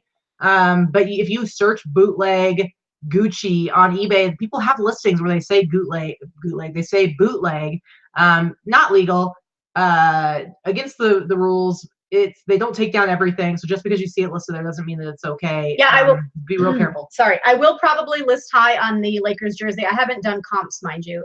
When I tell you these prices, these are off the cuff without me really looking them up. So believe me, I do comp certain things before I list them. I'm definitely not listing things too low. And if anything, I list everything super high. So, JRKR 1964 wants to know how much you want for the Badger sweatshirt. Send me a message down below, and we can talk. Okay, so yeah, obviously anything is for sale to you guys at better prices before we list it. You know, we'll sell anything that's before it's listed. We'll sell it to a fan or stranger friend. All right, so this is just a Nike Dodgers, LA Dodgers. Yeah, just a string. Yeah, it's just a string. This one's in good shape. This is a Dodgers. Oh, it's got a little stain. I can actually see it now that the light's in it. So probably have to treat this one too. So there's nothing wrong with it other than that stain. It's in good shape. So depending on whether I can get that stain out is going to depend on the price. So if I can't get it out, probably 35 bucks. If I can get it out, probably 60 or so. And this is the last one of the jerseys. This one's Philadelphia Eagles. This is a Reebok, the on-field Reebok. So this is like the game style jerseys. Nicely embroidered, number 29. I have no idea who the hell this is. Somebody McCoy.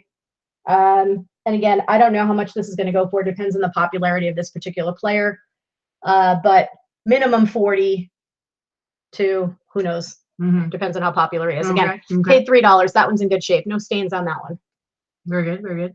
How do you treat the stains? I do a little, we use grandma's secret, and usually rub it in with a toothbrush and let it sit, sometimes overnight, but at least for a few hours, and then throw it in the wash.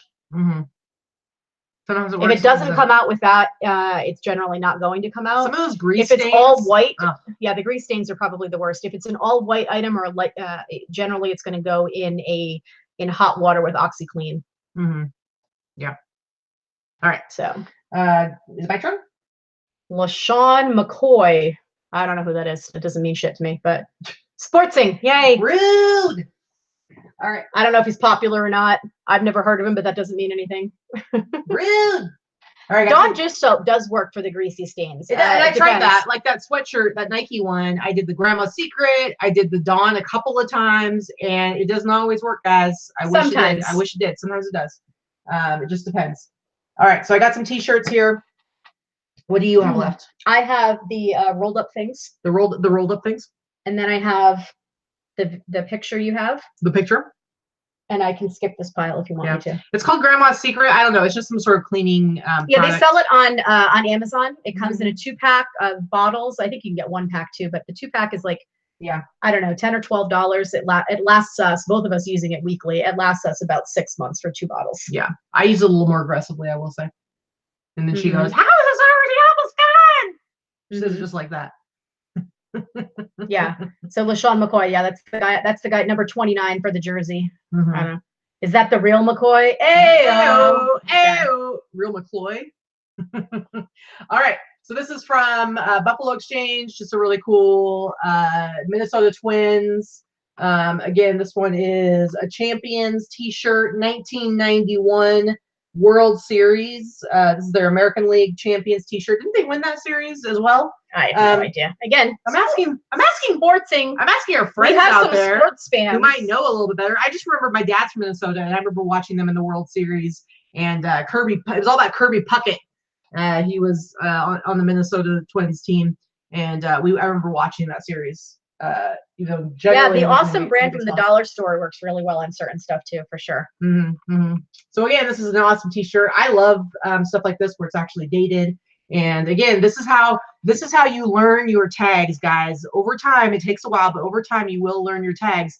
And the best way to learn is to have T-shirts that are actually dated. And so again, this one says 1991 World Series, and you can see it's this Screen Stars tag right here. I've seen the Screen Stars tag on late 80s T-shirts as well, but definitely it's going to be 90s. So if you ever have a T-shirt or something that doesn't have a date on it, you see this tag, you at least know it's 90s. So there's that. And then I have another T-shirt that I got from that other bulk buy when I got the Patagonia fleece in. And this is a really cool one. Now, this is a Nike T-shirt. This is, you guys remember Bo Jackson?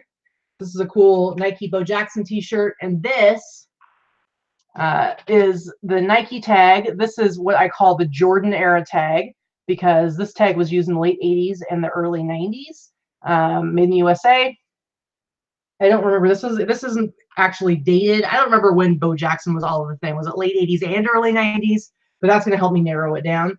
But this is just an awesome T-shirt, single stitch. I don't know. I'm going to have to look up. I'm going to do some research using Terapeak. I'm using Terapeak every day along with WorthPoint and eBay, and it helps a lot to kind of figure out like over time like what has been the kind of prices you can get on a Bo Jackson T-shirt, and then I'll take those numbers and I'll go a little higher because I like to do that. That's what I do.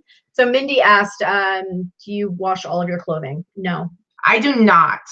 I only wash things that have spots or smells.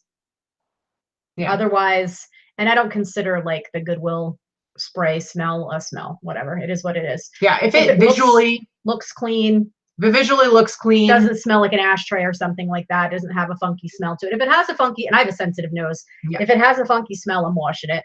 If it smells like cigarettes or anything like that, I might wash it twice. Yeah. And if it has any types of spots or stains or anything like that, for sure, it's getting treated and washed.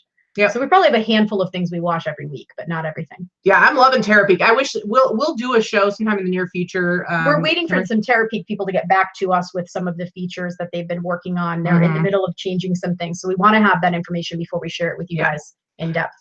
Sunny, as far as throwing in the dryer to unwrinkle it, if I wash everything, then I throw it in the dryer, obviously, to dry it, and then I get it out right away so that I can hang it up so it's all wrinkle free.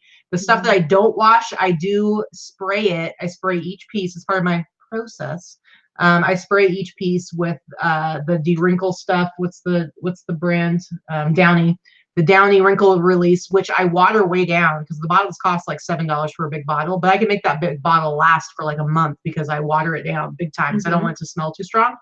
So I spritz each T-shirt, throw it in the dryer in like batches of like 10 to 12, dry it for like 10 minutes, put it all on hangers so everything is nice and wrinkle free. She doesn't do any of that. She's not into it. She doesn't care. So nope, she doesn't care enough. Not at all. All right, let me do this last one. Before is that your last thing, or no? I have a few others, but I'm gonna leave those for last. This was my awesome birthday present from our stranger friend Mo, otherwise known as Waste Not Want Not in the chat. And Marina Vegan Life on Instagram. Everybody with your 5 names. Takes a while to get to congeal them and figure out who the people actually are. Anyway, this was the birthday present. So there's been a few times where I've done like the Jesus Christ Superstar super chat song, and so I learned that I'm a huge fan of that musical. I love me some Andrew Lloyd Webber. Love that particular. Oh, Sonny, musical. you're the worst offender right there with the 3 different names. Yeah, you have like sure. 5. I love the musical. I love the movie from the 70s, all that stuff. And Mo is a huge fan as well. And she actually used to go, and she has like a ton of the memorabilia from, particularly from the traveling tour from the 90s. Mm-hmm. And what was really interesting about that particular theater group that was traveling and doing it is it had the original actors who played Jesus and Judas in the original movie. And so that was a big deal. And then Pontius Pilate was actually played by I don't remember his name, but the lead singer of Styx, whatever his name is. I don't know if you know his name. Somebody out there probably knows. Anyway, he was. I don't, but I do remember when Sebastian Bach became also the lead singer of Skid Row, was also in Jesus Christ Superstar, but that was later. That was in 2000s. So she did a post on Instagram of Ted Neely. Sorry, thank you. Of course, Mo knows. Yeah, so she had done posts like on Instagram of like a bunch of like the t-shirts and stuff that she has that she's just had forever. They're super awesome. And Tommy Shaw, thank you. There you go. I was drooling all over them, of course. And you guys, she sent me one in the mail. Look at how awesome this is. 1993 AD tour. And this is all the tour dates and stuff. Super cool. And look at this just gorgeous tie-dye. I love the color. She's like, yellow's not my color, which is why this one doesn't have as much wear as some of her other ones. This is, again, you look at the dated stuff and you can learn your tags. Here's Fruit of the Loom, made in the US. But this is a beautiful single stitch, awesome t-shirt. I'm going to list this crazy high. I'm going to let it hang out in my store for as long as possible. And I was looking at comps. I only found a couple. Both of them sold for way too low. And one of the big problems, they put them on auction. People put stuff on auction, and I'm telling you, if you don't get the right people in front of it, a lot of times it's not going to turn out like her doll that she sold, because it's not like there's like all these. The thing about like people who collect dolls is they have like alerts set up on their eBay. They are paying attention. They're all constantly looking for whatever the particular doll is that they want. What year did you say this was from? 1993. Yeah, that's the year my child was born too. There you go. But it's different when you have doll collectors, but when you have somebody who's like, let's say, really into Jesus Christ Superstar, there isn't necessarily going to be this huge group of them that are like constantly combing the interwebs to find their cool collector. It's going to be more likely somebody like Mo, who was super into it back in the early 90s. They happen to come across it like on eBay, and it suddenly is one of those things where it's like, I never knew. It evokes a memory. I never knew I needed this, but now I need it in my life, and I'm going to pay $100 for it or whatever, So that's what I'm talking about when you don't want to do auctions and stuff like this. So Mo, you're awesome. I love you. I love that might be her favorite birthday gift. I'm not gonna lie. This might be. I love it. I don't know. Here's the thing. It's between this and this that Dorothy got for me. You guys, look at what Dorothy got me from the hoarder house.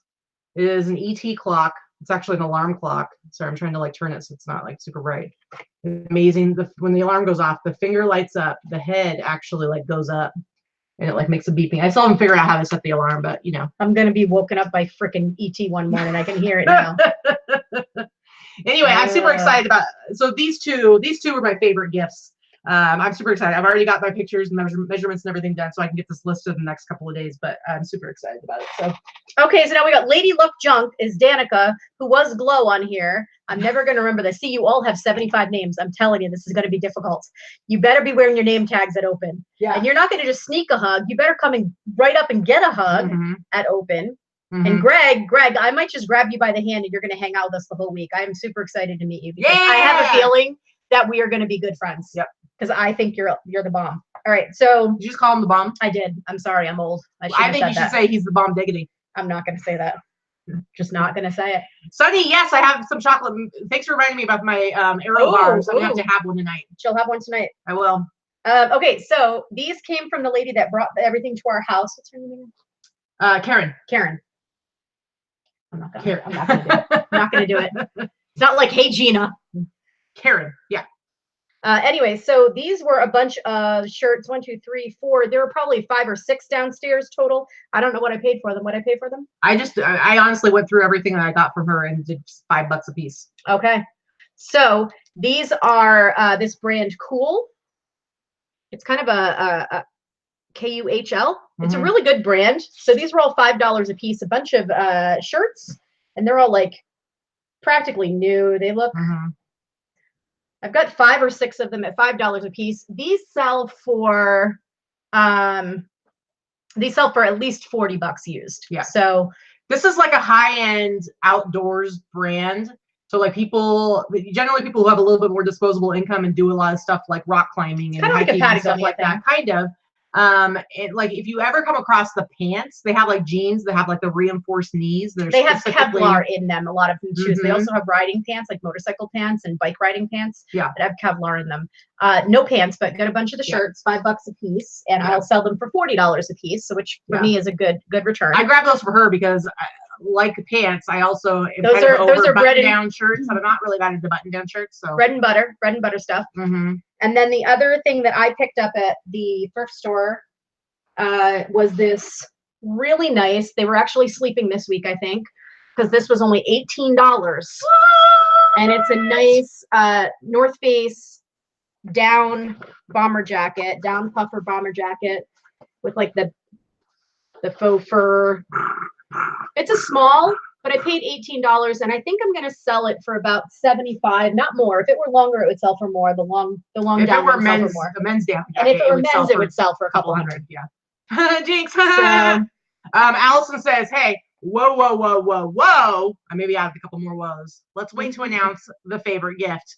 Allison, all right, these are my favorite gifts thus far. And Allison, you win the prize for extending my birthday. You know, people always like, they'll be like, "Oh, I'm really sorry. I have a birthday month. I'm really sorry I haven't given you a birthday present yet, or it's late or whatever." And I'm like, whatever. It just means I get to enjoy birthday surprises for longer. Yeah, see, Lisa, I'm not a sizist. I bought a small.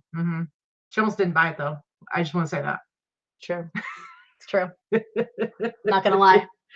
Yeah, only clothes I ever found was damaged and still sold hot. Yeah, back when I would lower myself to selling pants. Yeah, like $30 and $40 is kind of that's my bread and butter number. So anything that's $30 and $40, that's my everyday, all day stuff. I don't yet generally show that in the hauls. We try to well, so I'll show it in the hauls, but I don't generally show it in the solds, because in the solds we try to show you like the more exciting stuff, not necessarily the bread and butter stuff. But obviously, if the numbers are what they are every week, we're both selling tons of $30 and $40 items, because that's the everyday sales, you know? Well, it's like my average sale price is like $50, but I'm selling stuff for $150, $100. And so that means I'm going to have, if my average is 50, I'm going to have stuff selling for less, especially like a lot of t-shirts I'll sell for 25 and stuff like that. So Lorna is in the house, but she's mocking us, typing in the chat what I don't think she was supposed to. Oops. Lorna. And my birthday is the month before open, so it's not my 40th, but you know, because I'm old and shit. Yeah. It's gonna be my 44th. So I keep saying I'm 44, but I'm not quite 44 yet. But I will be in June, and I do get 2 birthdays. I'm a Gemini, so as Greg says, I do get 2 birthdays. Yeah, whatever. Whatever, man. Month-long birthday. Yeah. So, after the way I was treated on my birthday, giving me a lot of flack. Really? You think you're going to get a whole month? Really? Whatever. Whatever. June 15th, Amanda. That's my birthday.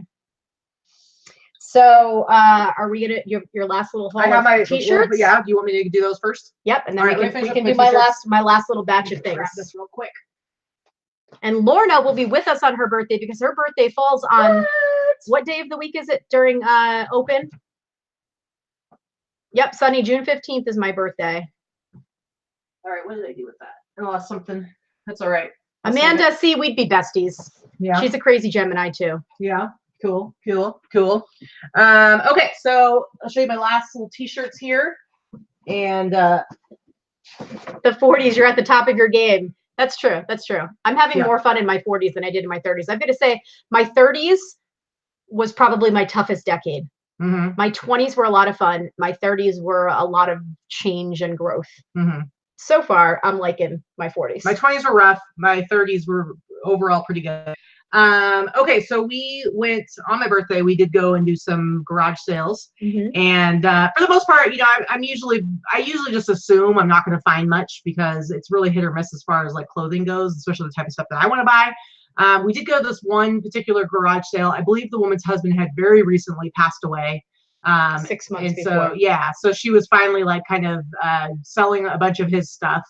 And there were a lot of Harley Davidson t-shirts and stuff like that. That to me is kind of like more bread and butter stuff, unless it's like a 3D emblem. Right. I bought a bunch there too. Because there was a lot that was like more current. Everything they have everything they had was like $1 or $2. Yeah, all the t-shirts were $1 each. So I got a bunch of the motorcycle t-shirts to flip at Buffalo Exchange, except for the ones that were vintage. And then, but they used to own a barbecue joint. And so they had like a bunch of, I think you found them first. And so you were really nice. Maybe you were feeling, you know, I was feeling a little guilt. A little guilt for making me. So I only took one of each color. Yeah, so they had the t-shirts from the 80s from when they had this barbecue joint. So they're really awesome. They're just Hanes t-shirts. So this and they're all new old stock. Yeah, I got 4 of them, and I think you got 3 of them. And so this one just has the front is blank, but it's a Hanes t-shirt. So this is one of their 80s t-shirts.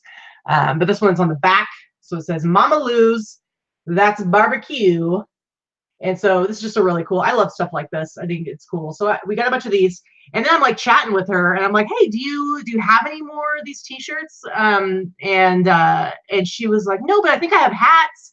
She's like, "Would you be interested in hats?" I don't really sell a lot of hats, but I'm like, "Yeah, I'll check them out." She ran back in the house, and she's in the house looking for a little while, and she comes out and she's like, "I could only find one." And so I got this hat right here. I think the hat's awesome. I actually might just keep cool vintage trucker hat. Cool vintage trucker hat. And because it was from their restaurant, it's dead stock. Like this has never been worn. This is brand new. Same with all the t-shirts. And again, Mama Lou's, that's barbecue. I think this is an awesome hat. I might just keep it for myself. I don't know. I don't list mini hats and kind of over it, but very cool. So again, I think I paid like $1 for this as well, along with all the t-shirts.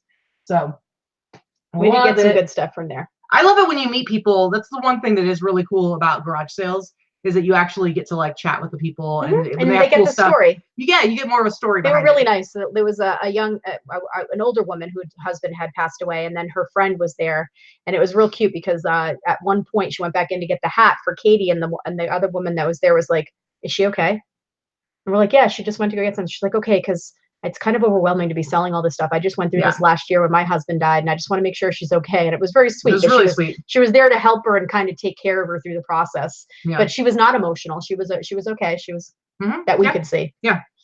Okay, so now this is a t-shirt that I got. I also got a box of stuff from my new favorite guy to buy from, who's he's in Pennsylvania. And so I've been buying boxes from, I think I've got 2 on the way right now, 2 big ones on the way right now. And I bought another one during my birthday party. I bought another box that will be like next week, but this week I'm gonna get 2 during your birthday party. Yeah, really? Yeah. And he tagged me. He knows now to tag me. So that one's gonna be coming next week. This week I'm gonna be getting 2 really big boxes I'm really excited about. But last week I just got a little mini one. But this t-shirt right here I thought was awesome. This is a 1991. This is like a gymnastics competition t-shirt.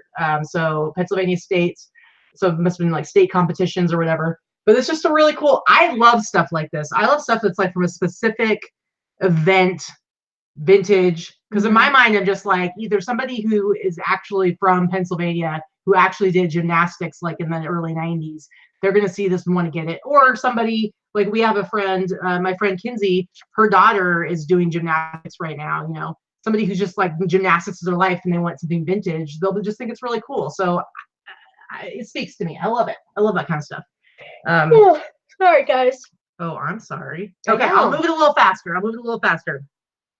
This is from Buffalo Exchange. This is just an amazing. I'm already at 1 hour 40 minutes. So rude. Does everybody have somewhere to go? I'll speed it up a little bit. I know I ramble a lot. This is a 1993 rodeo T-shirt. I think it's really super cool. I don't know what the Turquoise Circuit Finals Rodeo. And this is the Professional Rodeo Cowboys Association, so the PRCA. But the graphic is just awesome. It's crispy. It's very crispy. And this is a Hanes. So here I showed you the Hanes tag from the 80s. This is a Hanes tag from the 90s. Super nice. Nice big size. Rodeo stuff is awesome. Again, event specific T-shirts I love. 1992. This is a track and field classic from Boise, Idaho. This one's like really nice and like warm. This is soft. And look at the back, guys. Like butter. Event champion. It's an event champion. But I love this. This was also, I believe this. Buffalo. Yes, this was Buffalo as well. Buffalo was hitting it out of the park for me this week. Here's another Buffalo. Dead stock Adidas. This is Adidas in partnership with Descent. Now, Descent is a Japanese company. We've talked about them before. Ski wear. They did they're a Japanese company. They did a lot of Adidas stuff like back in the 80s for like the Olympics and sporting stuff. And so it's just like a really cool dead stock Adidas t-shirt, most likely made in Japan, because you can see when you look at like the tag. Anyway, this is just a really cool vintage, probably 80s single stitch dead stock t-shirt. I love it. I will sell that for $1 bazillion. And last t-shirt right here, just to bust it on out here. Wild Burrow Barbecue, 1990. Bullhead, more Arizona. bright colors. Very it's bright. A cool shirt. Yeah, I love it. It's really cool.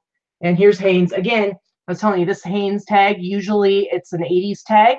Sometimes you'll see it in the early 90s. This is 1990. Good chance that this t-shirt was manufactured in the 80s and then used to print this 1990 t-shirt. So interesting. Bam! There you go. Okay. Bam. I only have 3 little things to show, but I did save the best for last. If you share the screen real quick, I want to show you one thing that I purchased. Okay. It's too big and heavy for me to carry it upstairs. So what I purchased were 3 of these. There we go. So nothing super exciting you would think, but these are 3 late 70s, early 80s Coleman sleeping bags, new in the box. King size. Dead stocks. King size just means that it's bigger. It's not the children's size. But these are the ones that go like sub 5 degrees or something like that. They go like -5. It's like -5 to 20, I think. Anyway, these sell for well over $100 a piece. I paid $10 a piece for them. Katie was the good negotiator on these. The carrying case. Yep, they come in a great carrying case. I'm going to ship these right in the box. They're definitely going to go FedEx. They're huge. They're heavy. What's awesome is that they're already in their boxes. You got for $10 a piece. And I'm going to ship them just like that, and send them FedEx. And I will charge for shipping. And I probably won't do calculated. I'll probably just figure out a flat rate there.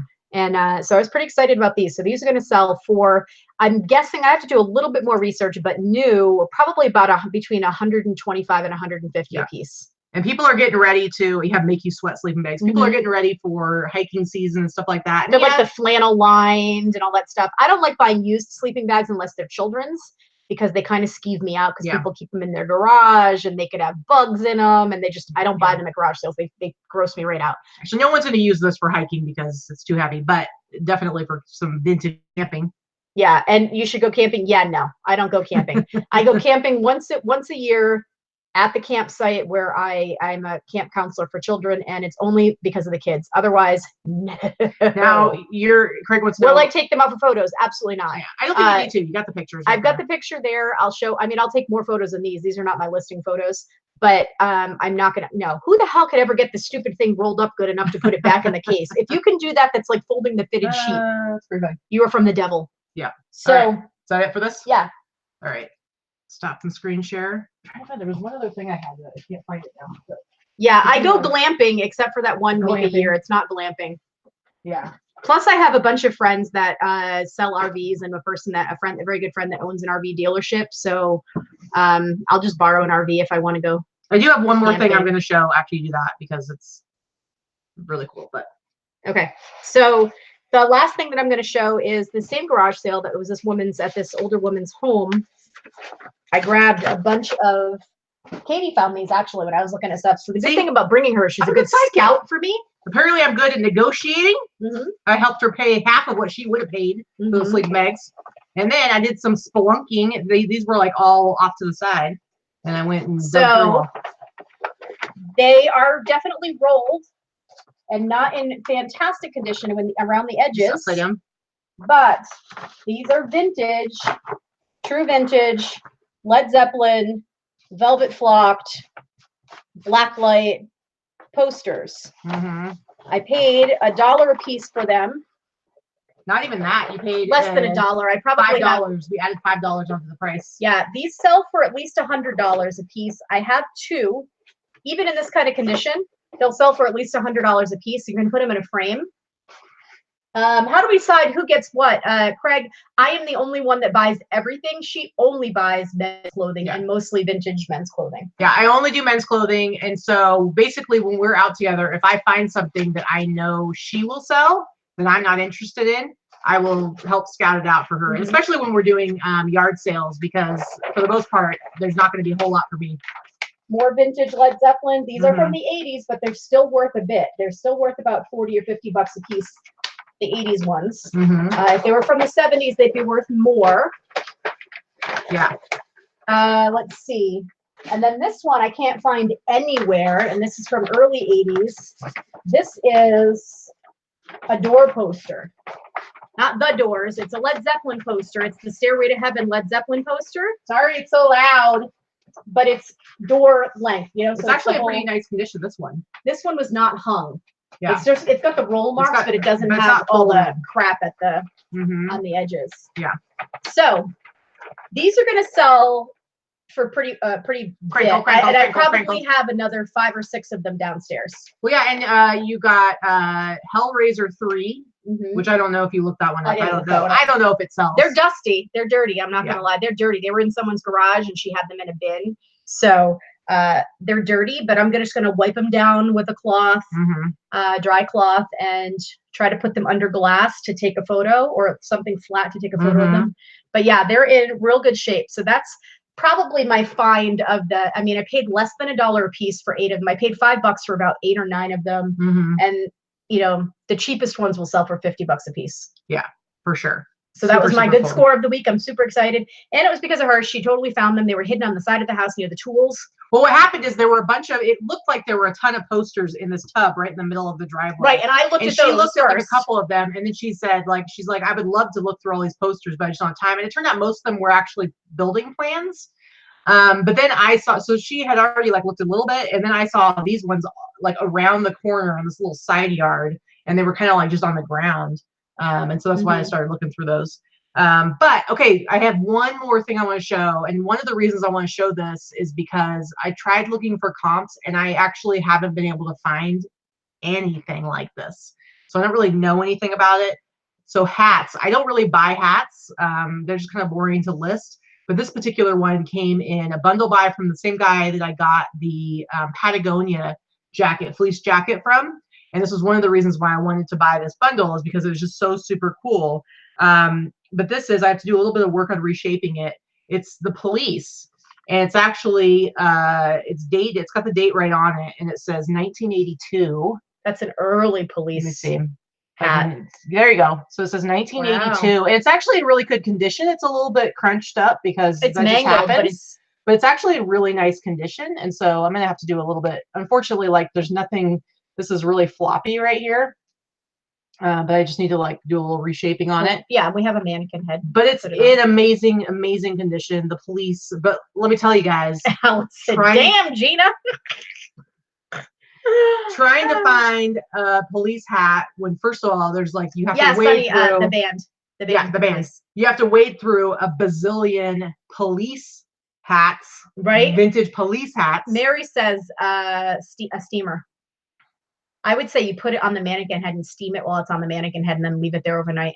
Yeah. Well, the other thing I was thinking also. Oh, Greg says be sure to use. What does that mean? Boutwell in your keywords. What Katie. is that? I don't know what that means. I'll look it up, I guess. The other thing I was thinking is that she has those plastic hat cages, and I could put that in there and spritz a little bit and throw it in the dryer. Oh, it's Holy Grail stuff with kiss items. Good to know. Okay. Anyway, I just like, I kind of paid up for this bundle because I knew that Patagonia jacket was good. There's also a Burberry newsboard hat that should sell pretty well. That to me. I thought about giving. I'm not getting into hats, but I paid up for this bundle, and I thought about giving it to her until I looked up the comps on it, and I was like, In fact, it's right here. I looked at it, and I was like, yeah, I'm gonna go ahead and keep that puppy for myself to sell because it sells for quite a bit. Oh, the brand. Well, that's what he said. That's the brand. Got you. Okay, definitely put that in the total. Yeah. See, I probably would at some point tried to Google that just because it's on there, but like, gotcha. What a cool hat, huh? Seriously. Bam. Anyway, guys. Yeah, they don't need to soak. The hats are clean, so they don't need to be soaked. They're clean. They just need to be reshaped. Yeah, for sure. And I want to be really careful because I don't want to ruin it or anything. Yeah, I'm thinking steamer sounds right. I think put that on the hat form and steam it and then leave it there. Well, and I'll show it on the hat thing, and so they can see like when it's being worn, it's okay because there's nothing I can really do about this. Like that's not gonna, even if it's steamed, it's not gonna stay up. No, it's like it wasn't made to. Right, you got to be wearing it. So yeah, I'll definitely, Greg, I'll absolutely be looking that up. So thank you so much for giving me that little tidbit. And anybody who's watching this after the fact, who wasn't here with us live, if you have any other information or know anything about this particular hat or any idea about the value of it, I mean, I'm just gonna like price it crazy high because again, there's nothing like it out there. It's got to be some hardcore police / Sting fans. God, yeah. That are gonna want something like this because there's absolutely nothing out there. So. All right, and this is the end of our super long Super Sunday Easter show. Sorry, somebody is chatty Catholic again. Because I love to talk about this stuff. It's so much fun. Hey guys, if you did not watch our Friday show, you may not know the sad news that we gave.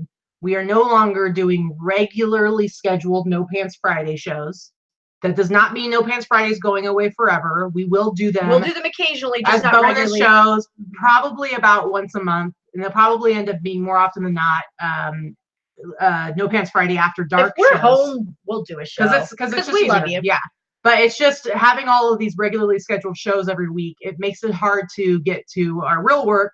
And so we're going to be shifting to Wednesdays. Our Boss Up and List show that we do at 11 a.m. Pacific Standard Time is going to be more of it's going to be a regular every Wednesday still. It'll be more of a standing Q&A show, business show, and then we will also use that particular show when we want to do something very specific, like when we do our Terra Peak show. But if you want to be a part, participate in like a more of a Q&A show, kind of like how our Friday show has been, you want to be watching those Wednesday shows, but we're sorry.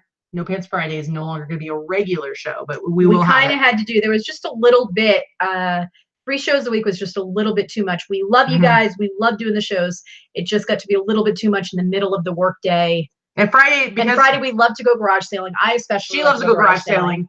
And I told her that I would start going with her more regularly. And so it just makes it really difficult to do that with that show. So real quick, Mother Deal says it's Ghost in the Machine tour hat. So that's awesome. So yeah, we'll see you guys on Wednesday. Come hang out with us. We had a ton of fun. Thank you so much for watching. And we had, I think, 145 people at one point. Again, down a little bit for our usual Sunday shows, but super good turnout for a Sunday holiday off time. Yep, all absolutely. Of that. So thank you guys for spending some time with us on your Easter Sunday. Yep. And we'll see you Wednesday. Bye. Bye.